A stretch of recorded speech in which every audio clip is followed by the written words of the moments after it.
नमस्कार साथियों, सूर्य नगरी यूनिक लॉ क्लासेस के यूट्यूब चैनल पर मैं डॉक्टर उर्मिला राठी आपका हार्दिक स्वागत और अभिनंदन करती हूँ। बात करें हरियाणा जुडिशरी की, तो सबसे पहला सवाल कि हरियाणा जुडिशरी के फॉर्म कब आ रहे हैं। दोबारा हरियाणा जुडिशरी क्या 2023 में आएगा? नहीं, आता ही नहीं, ये बैक टू बैक आता भी नहीं है, ये आराम से आता है। यानी अगर फॉर्म भी आ गए तो भी हरियाणा जुडिशरी के एग्जाम 2023 में नहीं होंगे। तो हरियाणा जुडिशरी के अब नेक्स्ट एग्जाम होंगे आपके 2024 में। तो आपके पास सफिशिएंट टाइम है, तो हरियाणा जुडिशरी के लिए प्रिपरेशन करें। हरियाणा जुडिशरी का एग्जाम कौन दे सकता है? जो LLB पास आउट है। और सबसे अच्छी बात पता है क्या हरियाणा जुडिशरी की, पूरे इंडिया के किसी भी कैटेगरी के कोई भी हो 42 ईयर्स तक दे सकता है। यानी जनरल कैटेगरी मेल है या फीमेल, दोनों के लिए 42 ईयर्स है। और बाकी के लिए SC के लिए, ST के लिए, क्या बोलते हैं OBC के लिए, वो हरियाणा का नोटिफिकेशन देखे, क्योंकि जो हरियाणा में रहते हैं उनको पता है। हरियाणा जुडिशरी निकालना बहुत इजी है। प्री का पेपर इजी आता है, मेन का पेपर भी इजी आता है, बहुत घुमा फिरा के नहीं आता। अगर घुमा फिरा की बात करें तो सबसे ज़्यादा जो घुमा फिरा के आता है वो आता है दिल्ली में, तो उसलिए कोई दिक्कत नहीं है। हरियाणा जुडिशरी सिर्फ इंग्लिश में आता है। किस में आता है? ओनली इंग्लिश में आता है। तो हरियाणा जुडिशरी को ट्राई करना चाहिए, स्पेशली इंग्लिश मीडियम वाले। हिंदी मीडियम वाले इंग्लिश उतना टफ नहीं है, आप भी लॉ दे सकते हैं। हाँ, हिंदी मीडियम वालों के लिए ऐसे लिखना थोड़ा सा दिक्कत होता है, ट्रांसलेशन दिक्कत होता है, लेकिन आप लॉ को इंग्लिश में लिख सकते हैं, कोई दिक्कत नहीं है। आइए एक झलक हरियाणा जुडिशरी के सिलेबस की तरफ। कौन सा सब्जेक्ट है? बहुत ही इजी सब्जेक्ट है, बहुत कम सब्जेक्ट है, ठीक है। तो आइए देखते हैं हरियाणा जुडिशरी के अंदर सब्जेक्ट क्या क्या है। आपके पास CPC है हरियाणा जुडिशरी के अंदर, पंजाब कोर्ट एक्ट है, सेल ऑफ गुड्स एक्ट है, पार्टनरशिप है, स्पेसिफिक रिलीफ एक्ट है, इंडियन एविडेंस एक्ट है, कॉन्ट्रैक्ट है, हिंदू लॉ, मुस्लिम लॉ, कस्टमरी एक्ट, यानी हिंदू और मुस्लिम लॉ का जो सोर्सेज क्या क्या हैं, दाय भाग क्या है, मिताक्षरा क्या है, सुनी क्या है, सिया क्या है, इसको बोलते हैं कस्टमरी लॉ। देन आपके पास रजिस्ट्रेशन एक्ट है, फिर लिमिटेशन है, फिर आपके पास आता है IPC है, और देन CRPC है। तो हरियाणा जुडिशरी में ट्रांसफर ऑफ प्रॉपर्टी एक्ट नहीं है, बच गए। तो हरियाणा जुडिशरी का एक छोटा सा सिलेबस है, एक हरियाणा रेंट कंट्रोल एक्ट भी है 11 नंबर पे, हरियाणा रेंट कंट्रोल एक्ट। तो हरियाणा जुडिशरी में इतने से सब्जेक्ट है, लगभग आपके पास 15 सब्जेक्ट है। 15 में से आपके पास जो लोकल एक्ट है वो हरियाणा रेंट कंट्रोल एक्ट है, और जो डिफरेंट है वो है पंजाब कोर्ट एक्ट है। बाकी सारे कॉमन सब्जेक्ट है जो आप रूटीन में पढ़ते हैं, जैसे partnership sale of goods act Bihar में भी है, partnership sale of goods act Maharashtra में भी है। तो कहीं ना कहीं कॉमन आपको मिल ही जाते हैं एक्ट, है ना, गुजरात में भी है। तो बाकी सारे के सारे वही जो पढ़ते हैं। और सबसे अच्छी बात हरियाणा में TP नहीं है, तो ये भी आपका टेंशन खत्म हो गया। प्री के एग्जाम में ये सारे आते हैं और मेन के एग्जाम में भी ये सारे आते हैं, तो ये भी कोई दिक्कत नहीं है। यानी लॉ जो प्री प्लस मेन सेम है। हरियाणा के प्री में अपन प्रीवियस ईयर के पेपर देखेंगे तो कभी कभी रीजनिंग या GK के क्वेश्चन या इंग्लिश के क्वेश्चन आते हैं, फिक्स नहीं है, बहुत रेयर होते हैं, आते हैं बहुत रेयर होते हैं। और 125 नंबर का जो पेपर होता है 500 का मार्क्स होते हैं उसके, तो वो तो कोई फर्क नहीं पड़ता नंबरिंग से कि कितने नंबर का, क्वेश्चन नंबर कितने आते हैं। तो 125 क्वेश्चन इसमें हरियाणा में आते हैं। हरियाणा के प्री के अंदर नेगेटिव मार्किंग होती है, बिल्कुल माइनस मार्किंग होती है, तो माइनस मार्किंग को फॉलो करते हुए आपको करना है। तो ये हरियाणा का सिलेबस है। हरियाणा का एग्जाम लॉ पास आउट होना जरूरी है, अपेयरिंग वाला नहीं दे सकता। हरियाणा की जो सबसे गजब की क्वालिटी हुई है उनके इंटरव्यू बोर्ड में 10, 12, 15, 8, 7, 6 कितने भी जजेस बैठ सकते हैं।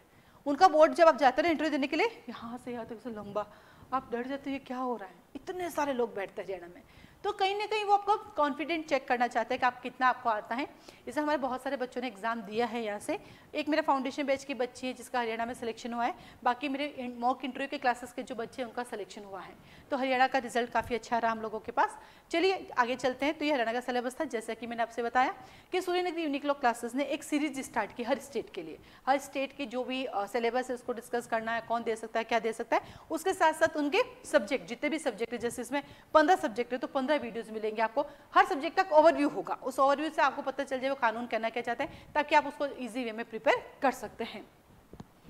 चलिए आगे बढ़ते हैं, हरियाणा जुडिशरी की बात करते हैं। तो आज हरियाणा जुडिशरी में बहुत सारे सब्जेक्ट है, जिसमें से एक सब्जेक्ट मैंने उठाया पार्टनरशिप एक्ट। पार्टनरशिप एक्ट जो है हमारे वेस्ट बंगाल में भी है। जब मैंने वेस्ट बंगाल का प्रीवियस ईयर का पेपर देखा, हम शॉक्ड कि ऐसे भी कोई क्वेश्चन पूछ सकते हैं। वेस्ट बंगाल के पेपर के क्वेश्चन का जो पैटर्न आप देखेंगे ना, वो लोग दिल्ली को भी पीछे छोड़ देते हैं। आप सोचो कि दिल्ली का पैटर्न ऐसा है कि हर किसी को समझ नहीं आता है, और वेस्ट बंगाल का पेपर का पैटर्न डायरेक्ट क्वेश्चन भी होंगे, इनडायरेक्ट भी होते हैं, बहुत घुमा के देते हैं, जबकि हरियाणा में ऐसा नहीं है। तो जब भी आपको पार्टनरशिप एक्ट पढ़ना, तो किताब तो देखो कुछ छोटे एक्ट की तो किताबें बहुत कम ही बनी हुई होती है, बस आपको उसके कंसेप्ट क्लियर करना है, और उस कंसेप्ट को आप अपने वे में लिख सकते हैं, या फिर कोई गाइड आपने ले ली जिसमें क्वेश्चन आंसर फॉर्म में दिया गया है, तो वो आपकी हेल्प कर सकता है। तो आइए हम चलते हैं पार्टनरशिप एक्ट, इसका नाम है द इंडियन पार्टनरशिप एक्ट 1932 है। क्या है? 1932 है, जिसके अंदर 8 चैप्टर है। कितने चैप्टर्स है आपके पास? इसके अंदर 8 चैप्टर है, टोटल सेक्शन इसमें 74 है। इसके अंदर 2 शेड्यूल दी गई है। इसका एक्सटेंड पूरे इंडिया में है, पहले J&K में नहीं था, अभी पूरे इंडिया में हो गया, वही 31 अक्टूबर 2019 के अंदर हो गया है। इसकी सिग्नेचर डेट आपके पास आती है, वो है 8 अप्रैल 1932। सिग्नेचर कब हुआ इस पे? 8 अप्रैल 1932 का इसका सिग्नेचर हुआ है। देन आता है पार्टनरशिप एक्ट की खासियत है बेटा, ये पूरा एक्ट जो है 1 अक्टूबर 1932 को अप्लाई हो गया था, ठीक है, पर इसका एक सेक्शन था बेटा, सेक्शन नंबर 69। सेक्शन नंबर 69, ये जो सेक्शन 69 है, जो इसके फर्म के रजिस्ट्रेशन की बात करता है, ये पूरे 1 साल बाद आया, 1 अक्टूबर 1933 को, क्योंकि पार्टनरशिप एक्ट में आपको रजिस्ट्रेशन कराना नहीं कराना आपका डिस्कशन पार है। रजिस्ट्रेशन के फायदे क्या है? आप पार्टनरशिप फर्म किसी पर सूट इंस्टीट्यूट कर सकती है। रजिस्ट्रेशन नहीं कराने के क्या नुकसान है? फर्म किसी पर सूट इंस्टीट्यूट नहीं कर सकती, चाहे फर्म रजिस्टर्ड हो या नहीं, थर्ड पर्सन कर सकता है।